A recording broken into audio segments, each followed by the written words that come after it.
Three, two, one. You ready? You're listening to the Real Pineapple Podcast Network.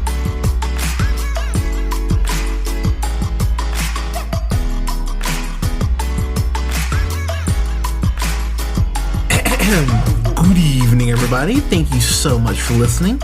This is the Real Pineapple. This is your humble host, Hunter, here. I've got a review here for... Oh, God. I have a review for the directorial debut of Sia, Music, which...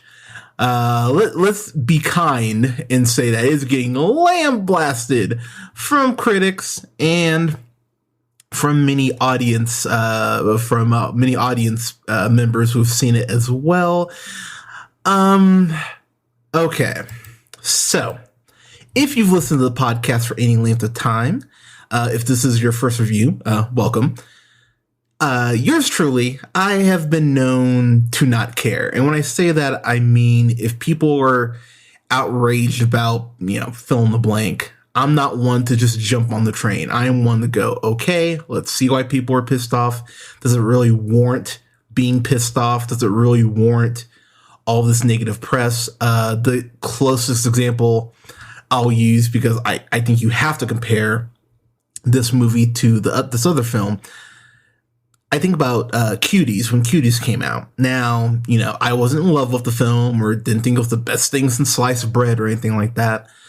But I really did think that the film got an incredibly raw deal because people were judging it based off the trailer. And if you're one of those people who goes, oh, I saw a trailer, I got the gist of the movie, you can fuck right off, because you're not giving the creator of the art credit by actually sitting through the film. You're not actually having a fully formed opinion because you haven't actually sat through and watched the artist's work. So if you're one of those people who goes, oh yeah, I've seen the trailer, I totally get the movie, shut up. Your opinion means nothing to me. With that said, as someone who just finished this movie about an hour ago, yeah, this is bad. This is a really bad movie. There are some things to like about it, which I will get into, but let's just get into the plot here, and I use plot very loosely. So, Sia, I'm a fan of Sia. I think she's a very talented musician. If only she had put more time to the script as she did with her wigs, we'd be probably talking about a good film right here. But Zhu, who's played by Kate Hudson, I have made fun of Kate Hudson multiple times on this podcast, and damn sure will be this time for this movie. She's been in a lot of good stuff, whether it's Deepwater Horizon, whether it's actually Something Borrowed sucks. Actually, now I look through her filmography. Ugh. So I will be the first to admit, with Kate Hudson, Almost Famous goes a long way with me. But when you look through her filmography, there's a lot of misses here. Whether it's You, Me, and Dupree, My Best Friend's Girl, which is fucking terrible. So is Fool's Gold. So is Bride Wars. So is Something Borrowed. So is... Oh my God, there's a lot of bad crap on here. Mother's Day is egregious. Probably the best thing she's done recently was being the voice of Mei Mei in Kung Fu Panda 3. Yeah, Kate Hudson's done a lot of not great stuff, and unfortunately, she can add this to the list. The last good thing actually I think about, she was in Marshall with Chadwick Boseman, R.I.P. Chadwick. But yeah, so she plays Zhu, who is a recovering alcoholic. She discovers that she's now the sole guardian of her half sister, who's named Music, who's played by Maddie Ziegler. Maddie Ziegler is a dancer. She's also an actress. She's actually going to be in West Side Story this year. Hopefully that still releases. She was the voice of Camille in Leap, and I actually thought she did a really good job in that. So, like I said, I think this will be a one of those things that we look back on and go, oh, hey, remember that time she was in that really bad movie? But that kind of starts my whole issue with this film off from jump. When you look at how autism is portrayed, really the closest kind of decent portrayal, as I think of something like I Am Sam with, oh my God, why can't I think of his name? With Sean Penn, there we go. And that movie, it feels like there's more of a spectrum to his autism, but that's the thing I think that we forget in general, or at least that Hollywood forgets in general, is that there is a literal spectrum to autism. You have people where it's more subtle. You have people where, you know, they're having these constant moments of just, you know, fear and everything.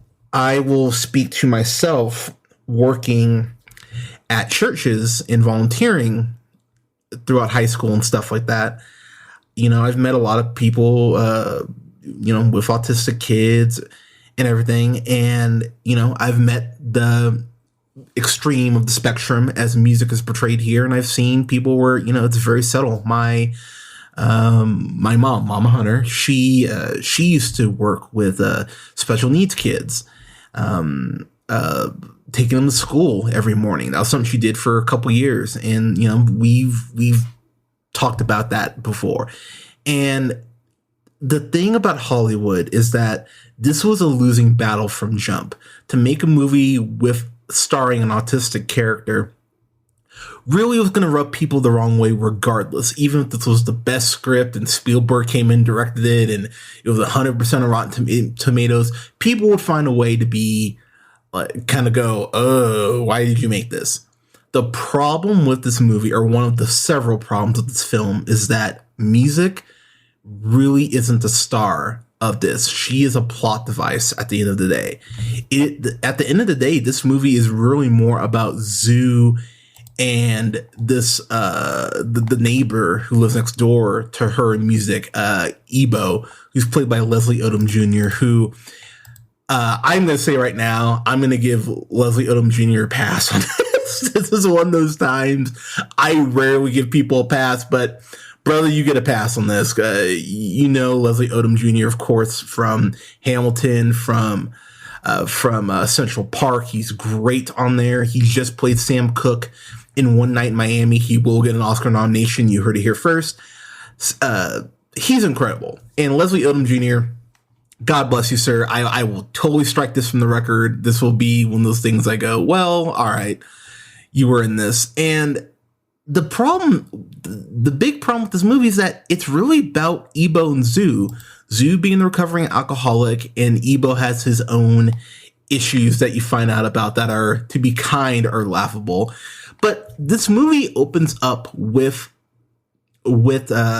music getting dressed. You see her in like her bra and underwear and she's getting dressed. So it's a very, why are you doing that? Why are we starting here with the movie? First off, but she really is playing, it feels like a caricature of someone who's autistic. She's bugging her eyes out really big. She's sticking her jaw out. She's, you know, kind of putting her tongue out on occasion. And I'm not even going to attempt to even emulate what is portrayed here. If Robert Downey Jr. was around in Tropic Thunder, he would say they went full autistic, because there's no subtlety at all to this portrayal. And while I read up on this movie a little bit, because I actually did research this a little bit, go figure, I guess they attempted or had cast a person with autism, but the actress just couldn't handle it. She was freaking out on set and stuff. And so they went with the actress that they have now. But my issue is with that. So the fuck what? You attempted to cast one autistic kid, so you just went, oh, we're done trying. You don't get points for trying it once. And it felt like the film went, well, we tried once to cast an autistic person, but since it didn't happen, that kind of absolves us from this film. And it does not at all. So I'd like to put that out there right from Jump Street. So that's number one. Number two, to give the movie a compliment, this is a very well shot film. Sia, has directed, several of her music videos, directing herself and everything. It's not like Sia isn't talented. The art direction here, the cinematography, the visual effects, the music, several of the musical numbers are really good here. There's one that Leslie Odom Jr. has really by himself for the most part. It's starring him. And that's a great musical number. I went, oh, okay. But this is, and I haven't reviewed this film yet, this is kind of similar to that Netflix film, The Prom, and how people, and several of my gay friends and fellow LGBTQ allies have talked to me about this, going, well, James Corden is basically playing gay face, and does that offend you? And I go, well, I'm not gay, so, I can be offended, but, I've really deferred to my LGBTQ friends on this. But James Corden, he is playing gay face, in my opinion, on The Prom. I think anyone could have done that role. Like, James Corden's not special. Like, why do you have him to be in that role? It just didn't make any sense to me, to be honest. And this movie here, I don't know what the equivalent of gay face is for autism, but that's what this is. There's a point where music is barely in the fucking movie. I mean, she's in it, but she's really pushed to the side for Zoo and Ebo to work through their bullshit. And considering neither of them are the titular character, that was something I went, well, now you're using autism as a prop and as a plot device. And that's doubly offensive, not just off the betrayal, which I just go, all right, that's really ridiculous that this is the route you're going. Zoo, being a recovering alcoholic, she has some friction with Hector Elizondo, who plays George. You've seen him in stuff, whether it's the original Taking of the Pelham 1, 2, 3. He was in Pretty Woman, Runaway Bride, Raising Helen. Book of Life, he's a voice on there, which he's actually really good at. He voices Jim Gordon in the Lego Batman movie. I've seen him quite a bit of stuff. And I was like, oh yeah, I recognize you. And honestly, he's probably the best actor. Oh, he's on Last Man Standing, which I don't watch, but he's probably the best acting performance in this outside of Leslie Odom Jr. Because while Leslie Odom Jr. gets some dog shit to work with, I really think he's trying so hard. And the musical numbers, of course, because he's done musicals before, he really does shine in those moments. But the problem is that with a musical, first off, this is not a musical. This is not portrayed as a musical. I know the big selling point is 10 new songs from Sia. And my first thought was, well, just make this an album and put it out. This apparently has been in the can for 4 years, and it really shows. And it's one of those times I would have just gone, you know what? We just need to eat the loss on this. Yeah, it's not great that we wasted our money, but we really need to eat the loss on this. And someone decided not to, and unfortunately, we actually have to know that this movie exists. There is, I can't find the kid's name, but there's a subplot here where Music has this neighbor who's also autistic, and I believe the family's Korean. I apologize if they're not. I believe they're Korean though. And he, in this kid, there are points where he, waves at Music, but they never really actually interact. They're never even like close enough in proximity. They're never even like socially distanced close proximity. Like they're far away from each other the whole film. But he kind of has his own subplot where, he sees Music from afar, but then there's like a quick cut and he cuts by in a corner. And the problem with that is that Sia shoots it like a horror movie. So it feels like he's stalking her more than actually wanting to talk to her, which I had a really big fucking problem with. And I've read a couple reviews on this and no one's pointed that out. And I was pretty actually irritated no one brought that up. And where that character ends up, full spoilers, who fucking cares for this movie?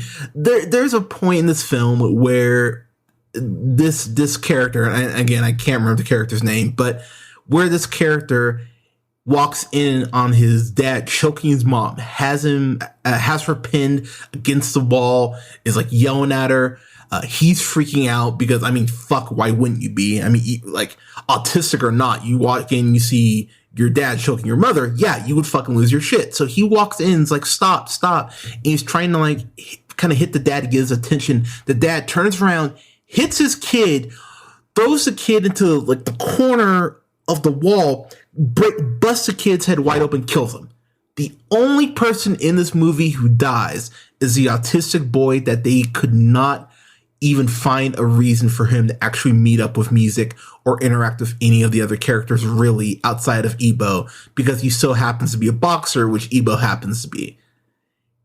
That alone, I can't give you above a C- just off that principle alone.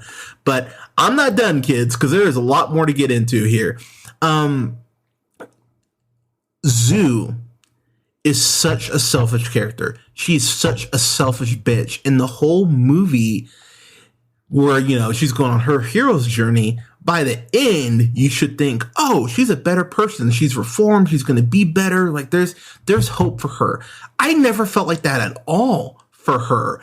I felt like she's a selfish person from jump. She tells Ebo at a point, oh, I was going to take music to the, what she calls it the people pound, because Zoo basically has one day of trying to take care of music and goes, yeah, I can't do this. I don't want to do this. Is there somewhere I can just drop her off? She actually calls, not Child Protective Services, but she calls like the county or whatever, and even asks, hey, I have this autistic girl, and this is my Kate Hudson. Hey, I have this autistic girl here. What if I happen to just not be here? Like, do you come and pick her up or something? I'm paraphrasing, but that's basically verbatim what she says. And the operator on the other side of the phone goes, but you are there. And Zoo goes, but what if I wasn't here? And the operator again goes, but you are here. And Zoo goes, but what if I wasn't? I'm sitting there going, oh my God, what the fuck? Seriously? This is how you're trying to endear me to this woman? Like, she's going to make some giant flip? It makes no sense at all. Secondly, Zoo, because her mom, Zoo and Music's mom dies. That's why Zoo comes into the picture in the first place. Zoo stole from George, stole his TV and shit. And it only happened like 5 months ago, and 5 months ago. And she makes the comment of, well, I was drunk and high at the time. As someone who's been drunk and high thousands of times, there is no fucking way I've ever been high and or drunk enough to steal someone's TV. That's number one. Number two, Zoo is really treating it like it's no big deal. Like, oh, I stole your TV, so what? I'd be fucking furious if someone stole my TV, let alone to come around not even a year later when the heat would maybe somewhat be off and go, oh, it's all good. Wasn't that funny the time I stole from you? And George rightfully is like, you're a bitch, which, again, he has every right to fucking feel, but that's the problem with Zoo, is that the movie is like, well, come on, she's supposed to be, it's very similar to the end of Dexter, where Dexter just leaves Harrison with Hannah and you go, you selfish asshole. And if you haven't seen Dexter by now, don't call spoilers, shut up. But the fact that Dexter just goes, oh yeah, you know, I'm a serial killer, like, I just don't want to raise you, and just leaves Harrison with another fucking serial killer. It's like, really? That's what you're, but there are so many points in this movie that I just was sitting here going, I really hate that you're doing this. Music has this freak out when they're in the park. Zoo and Bo. I almost said Zobo, but when Zoo and Bo, Ebo. God, these names are dumb. Anyways, where Zoo and Ebo are walking Music in the park, and she has this freak out in the middle of the park. Earlier in the film, Zoo is watching Music have a freak out moment in the apartment, and she doesn't know what to do. So Ebo comes over, because he happens to be the next door neighbor. He comes over and pins music down, on the bed, is straddling her with his hands, pinning her wrist down. And I wrote this down because I wanted to make sure I got this exactly correct. Zu says, "Oh my God, are you hurting her?" And Ebo, keep in mind, the person of color in this movie goes, "I'm not hurting her. I am just crushing her with my love." That is a verbatim line from this fucking movie. And Sia and her writing partner, what's his name? Dallas Clayton, which is his writing debut, which, holy shit, this is your writing debut. They put that down and went, there's nothing problematic with this. Nothing. And that was allowed to fly. Like, the fact that no one went ahead and went, "Hey, maybe you shouldn't have that incredibly offensive fucking line in here." And they just went, nope, totally fine. And some people listening to this might go, "Hunter, you're looking way too deep in that. Come on, man." Okay, then challenge you. Riddle me this, fucking Batman. Why is it later on in the film, Ebo even says, "I'm not climbing on top of a white girl in the middle of the park"? Because he knows how bad that will look. So I'm sorry. It's okay for that shit to look bad in private, but not in public. Like, I know there are cops in public, but seriously, like, give me a fucking break. And the movie just acts again like it's fucking fine. And it is maddening. So Ebo has an accent. Leslie Odom Jr. has an accent. He's from Guana, because of course he fucking is. This movie went on to cram in every single TV movie trope that it really could. Not only do you have someone who's autistic, not saying that's a trope, but you know what I mean, but not only do you have an autistic girl in here, but again, Zu is a recovering alcoholic. She's the one who never could make her mom happy, who's down on her luck and questioning herself. They have Bagger Vance living next door with a fucking accent. And Ebo, go figure, because he's from Guana, he even talks about how he used to live in a village and things were so hard, and you know, they had to go to a well to get water, all that shit. Like it's fucking absurd. Like, he stopped just short of saying that his first birthday present was a stick and a rock. Like, that's the only thing he didn't say in this movie. They really, like, the only way this movie could have been saved if they turned this into a Gullah Gullah Island movie. That at least would have explained the fucking accents. But going through some of the music here, there are some of the set pieces are really well done.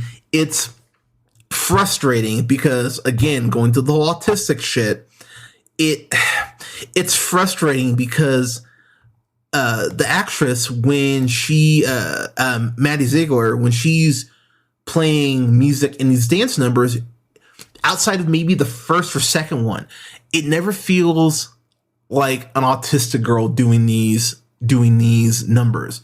It always feels like she's just her doing it. And that's a problem, especially when you're hanging the whole movie on, again, the titular character having fucking autism. So that was something that I was noticing that I went, this is really uncomfortable that you keep not actually letting this be a fucking, like, you're not even really buying into your own fucking premise. That was something that I just went, this is really confusing. Zu is also a drug dealer. Did I mention that? Zu delivers drugs to people, and her drug dealer is played by Rudy, played by fucking Sonic the Hedgehog himself, Jean-Ralphio, who's the worst in this shit because, my God, I know I was pitchy. I'm tired. Leave me alone. But Rudy in this movie, they play him off like he's just a chill drug dealer. Zeus screws him over a couple times in this movie.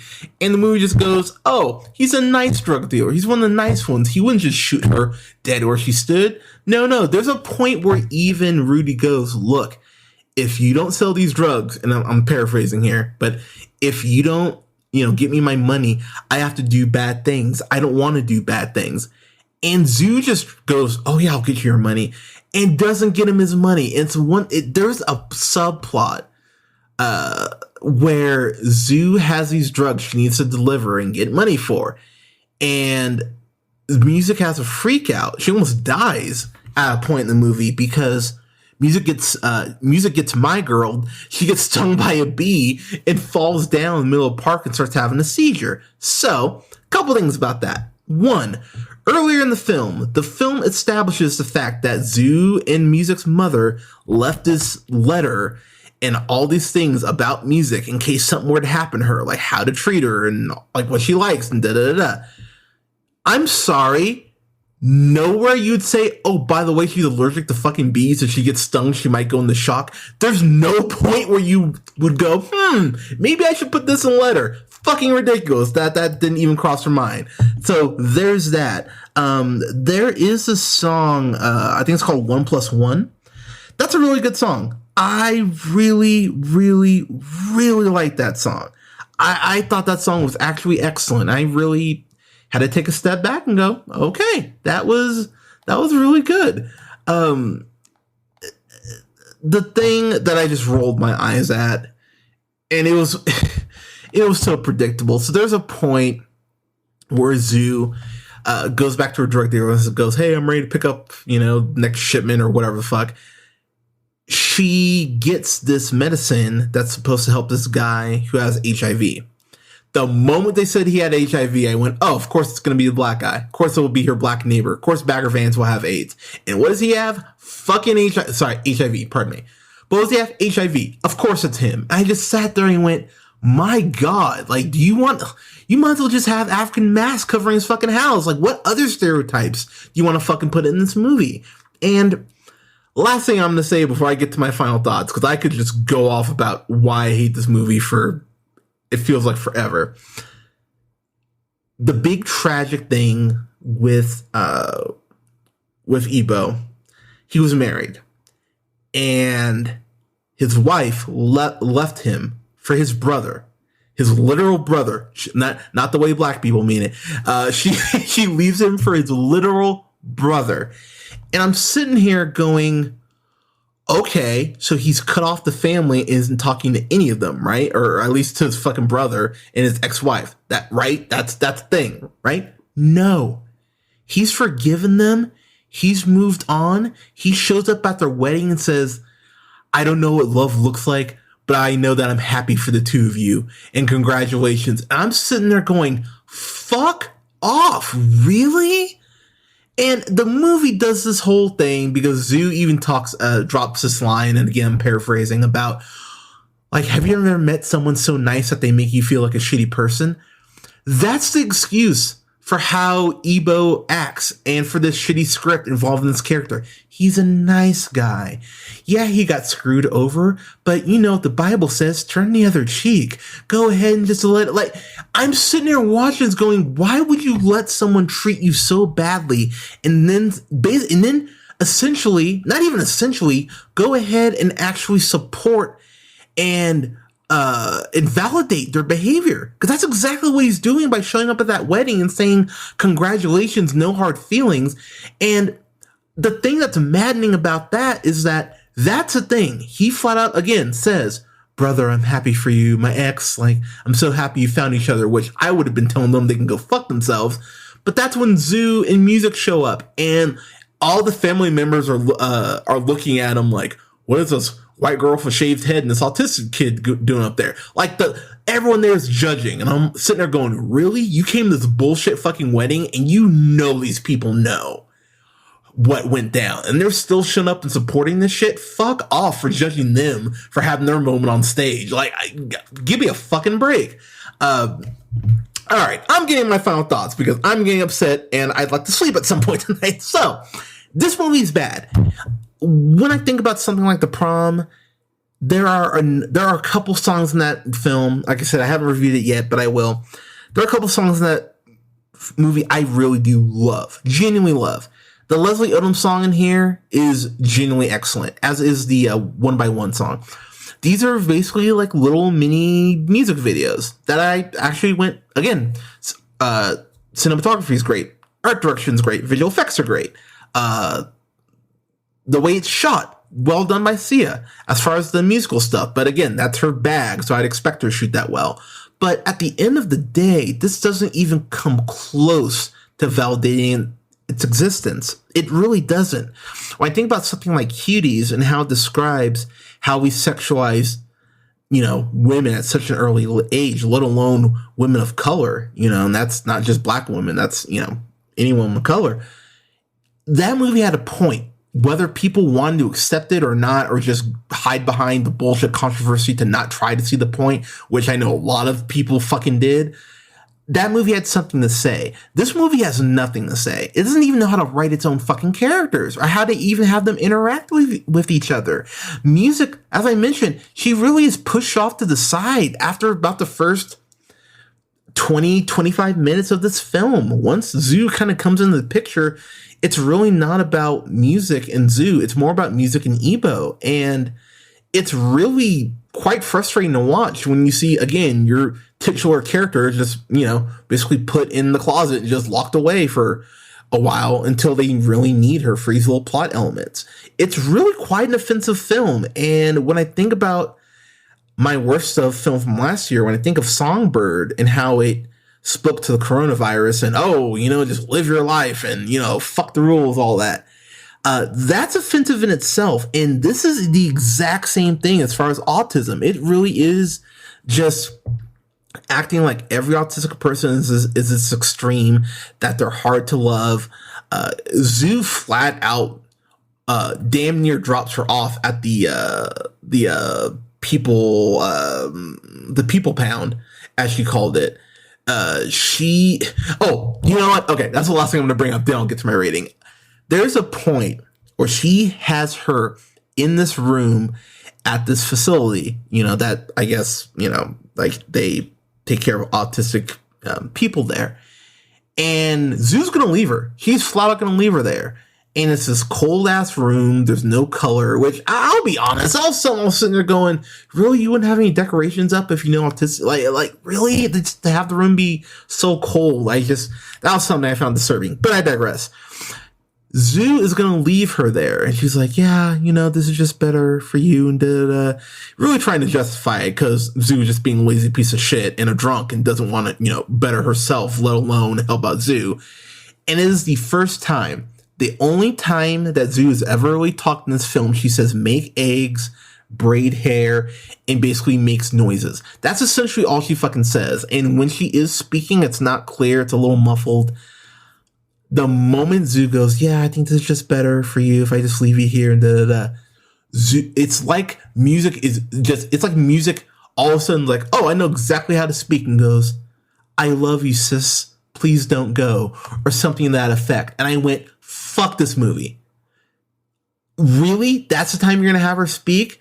It would have been one thing, and I'm giving this movie, I'm not even saying this is an out, but it would have been different if she'd been trying to speak more throughout the film so that when that moment does happen, as cliche as it is, it would have felt way more powerful instead of a fucking cop-out. But no, the movie couldn't even do that shit right. This is an incredibly frustrating film, and as I was mentioning, it really is like Songbird to me, because if I had an autistic kid, or if I was just close to someone who, was autistic, I'd be fucking furious watching this. And so when people, and I read some audience reviews, people calling this insensitive and calling it morally wrong. I'm rarely one, again, to draw a hard line when it comes to morals as far as, art, because again, I think that much like most things, art is subjective. Some people will probably find things to love about this movie.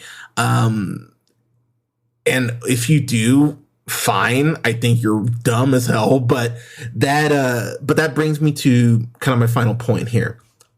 If you're one of those people who liked Cuties or hated Cuties, but you like this film, fuck off, because you're saying that one message is fine and the other is not.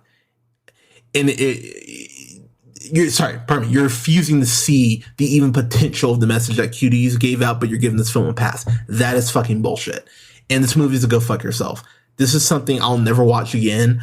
I don't see a film. I mean, I know we're not even fucking March yet, but I don't know if I see a film dethroning this for my worst of the year. This might be one of those years where this is just locked. I didn't see Songbird until, December. But this is one of those things where if this came out, 3 months ago, I'd probably have to have a tie between Songbird and this for my worst stuff. I was flabbergasted watching this film. Again, Leslie Odom Jr., I love you, brother. You're great. I'm sure you will move on to bigger and better. I am not worried about you, but I have to be honest. This is Maddie Ziegler's debut, I believe, as far as being in front of the cameras, in a large role. I don't know how long this is going to follow her, but this might hang on her for a minute. She might have to just kind of be okay with not having work for a little while, because this is one of those things that will hang with her, because my God, this performance just really upset me. But yeah, this is a Go Fuck Yourself. This is so frustrating to me. I will never even listen to the music from the soundtrack, because I'm assuming Sia has already put the soundtrack out, but I will not be listening to any of this shit ever again. This movie's really terrible. And Sia, if you put as much effort into the script as you did your wigs and keep taking care of those, we'd probably be talking about a good film, but we're not. And yeah, Sia, next time you decide to make a movie, really think about it. Make sure it's worth all the shit you're going to get for this, because eek. But I digress. Music. Have you seen it? Let us know what you thought in the comments. You can go ahead and like both our pages on Facebook at The Real Pineapple and Real Pineapple Games. I'm going to start streaming here probably this weekend, actually, weekend of the 26th, because WrestleMania Wrestling's coming out. So I think I'm going to stream this weekend, but I'll keep you all updated on that. You can go ahead and find yours truly on the Twitter at JHunterRealPineapple. That's REEL Pineapple. And don't forget to like, share, and subscribe. You can find us on SoundCloud, Apple and Google Podcasts, Podbean, Stitcher, and iHeartRadio, Spotify, Amazon Music, and tune up at The Real Pineapple. Thank you so much for listening. We'll have reviews coming up here for the Black Cinema Showcase. I'm going to extend that probably in the first week of March. I was trying to get through more stuff from Black History Month, but stuff happens. So we'll have reviews come up though from Malcolm X, which I am so excited to review that. Some reviews up for One Night in Miami, review up for Malcolm and Marie, along some other Black Cinema starring reviews. I'm really excited to dive into that here. But everyone, thank you so much for listening. Please stay safe out there. Wear a mask, take care of each other, and we'll talk to you soon.